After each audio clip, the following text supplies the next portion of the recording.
Pharmacy student. My He's last been name with is us. Lin. Lynn, okay. Then the first name, I'm like, So anyways, he's down the rotation with us and he's ready. When is your last day? Is it this Friday? It's Friday, yeah. Friday, yeah. Time flies. Time flies. So anyways, he's going to do a presentation on Simponi Aria, which we're going to start seeing in our pharmacy and providing to our patients. So Eric is going to tell us all about it. Good morning, everybody. I'm sorry for delayed because I tried to mess up with the technology. As you may know, today my topic is about Simponi Aria, which is a brand new drug for rheumatoid arthritis. I'm going to start with a little bit background with a quote of the famous Abigail. That's what she said on the first day we met, Okay. right? Oh, The immune system is the army of the body. Well, if you take a look at the soldiers of the immune system, we have the T cell and B cell, which is more like in responsibility for. Living with her now. exactly.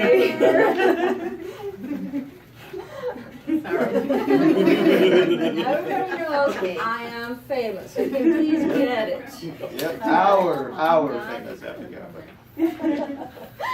Where was I? The T cell and B cells are responsible for cytotoxic reaction and antibody production, but they're less relevant in our disease in RA we discussed right now. However, the mast cell, which is in charge of inflammatory reaction, and macrophage, which engulf the foreign object, the pathogens, and activate the immune system. These two players are more significant in rheumatoid arthritis. And definitely, the term autoimmune disease implies a friendly fire on our immune system. We just don't know why it recognizes our own cells, organs, and tissue as enemies. I'm sure there would be a Nobel Prize if someone figured it out. It's believed that there are genetic and environmental factors, which we will discuss later on of that. Where was I? Rheumatoid arthritis is basically the immune system attack on our own joints. The smaller the joint, the earlier the symptoms going to show up, because they're more susceptible for those decays. The symptoms include obviously pain, numbness on the fingers, especially morning numbness. Means after the patient wake up, it may take an hour or two before they can actually do anything with their hands. Joint swelling and deformation. If you took an X-ray, I'm not sure how good that shows up on your handouts. Yes. This is a normal hand. Basically, it's nice and clean, as you can see here. This is a patient with RA. Pay attention to the white part of the finger, of the joints. Those indicates inflammation on the fingers. And if you can see on the thumb, the joints are actually not aligned together in the way it's supposed to. That's a joint deformation. And visually, that's how it looks like for a serious patient. And for this patient, he or she probably not going to perform any daily tasks like cooking and bathing really well with that kind of disease states. The prevalence in US is 1.5 million patients currently. We discover it's just stats. Women are more susceptible than men. Native American is more susceptible than Caucasian, who is way more susceptible than African American. Actually, it's about 10-to-1 ratio for Caucasian and African American in rheumatoid arthritis patients. This is part of the genetic factors. Environmentally, we discover smoker is about 35 times more risky to develop this disease than non-smokers. So another reason to tell people to quit smoking. How are my smokers here? Now, how do we approach this disease? First, obviously, we want to treat the symptoms, the most obvious symptoms of pain. We usually use NSAIDs such as ibuprofen or we use corticosteroid like hydrocortisone that can reduce the inflammation of the joint. In severe case, we may use things like opioid analgesics. The next step is we use a class of, do you have a handout, Myron? Do you have a handout? No. Oh, good. The next step is a class of drug called disease-modifying agents. It includes methotrexate, minocycline, sulfasalazine. This interestingly, we don't know how these drugs are work.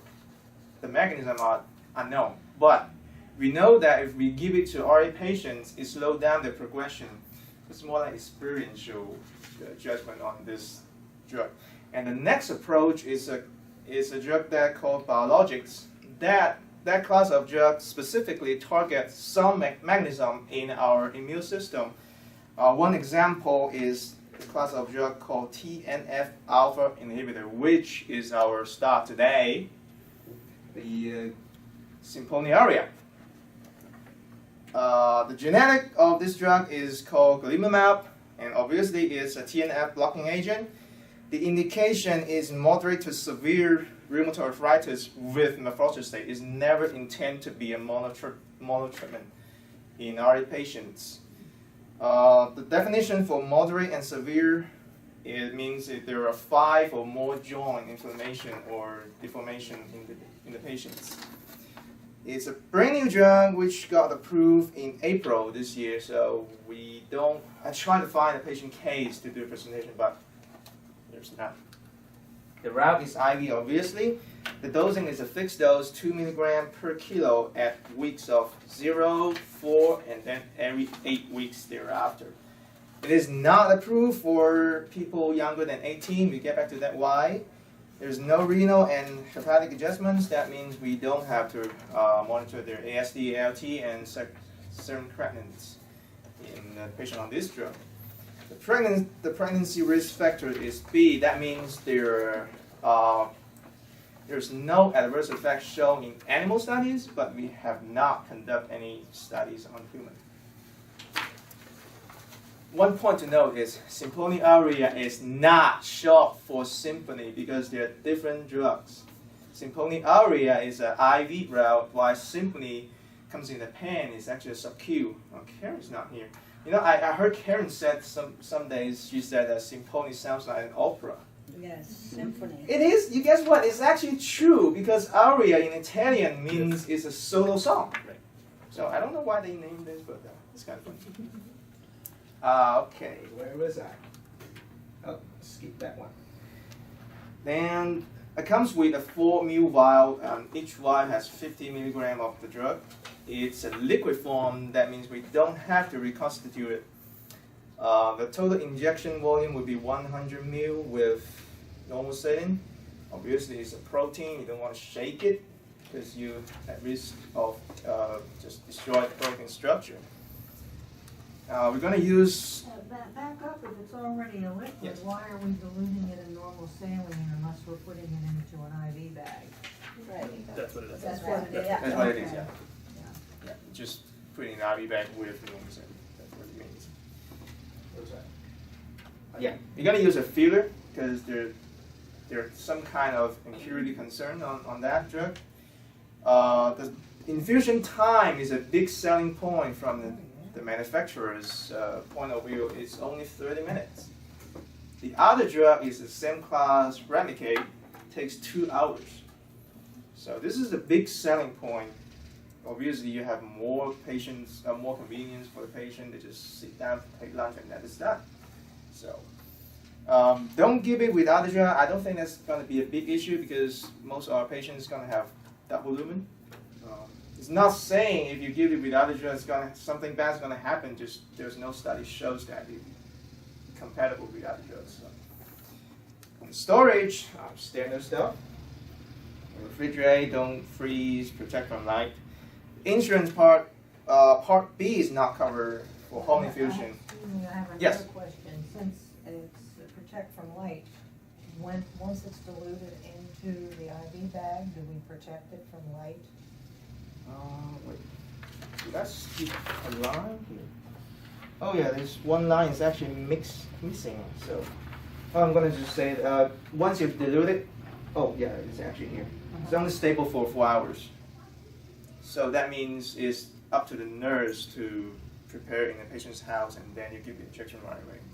Before that, it probably stay in a refrigerator and shouldn't be too much light going on out there. Yeah. Thank you. Sorry, skip that one. Yeah, insurance.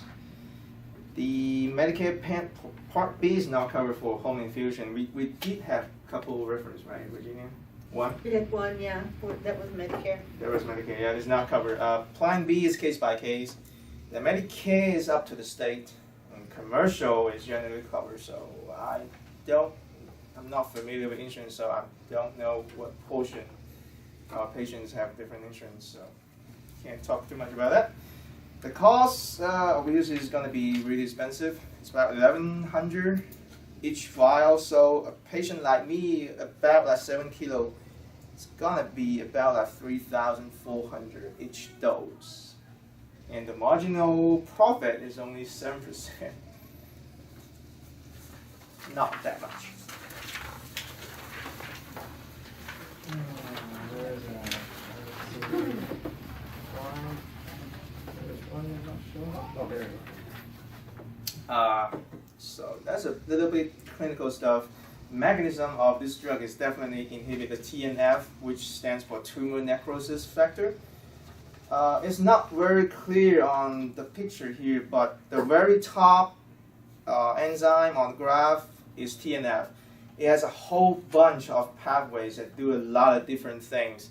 But the idea of this drug is if we can stop the cascade from the very beginning, all those like increased bone breakdown, increase the cytokinase expression, which is increase the inflammatory reaction, will not happen. There's one trial specifically assess the efficacy of this drug. It has about 600 patients. It's called Go Further trial. How they select the patient is they never treated by any biologic before. They were on methotrexate for more than 3 months, but the improvement is the protocol is kind of interesting. You'll probably see here. The blue square means the patients on the drug, which is about like 400 patients. And then we have about 200 patients on the placebo, which is just normal saline. And then after 14 weeks, for those on the just normal saline and methotrexate, doesn't have significant improvement, we switch to the drug at week 16. I'm sorry, at week 16. Then at week 24, everybody's on drug, and then they continue the drug. The trial for 52 weeks, which is a year. And the result, well, I don't want to sound like a manufacturer's representative, but it's amazing. You should work for them.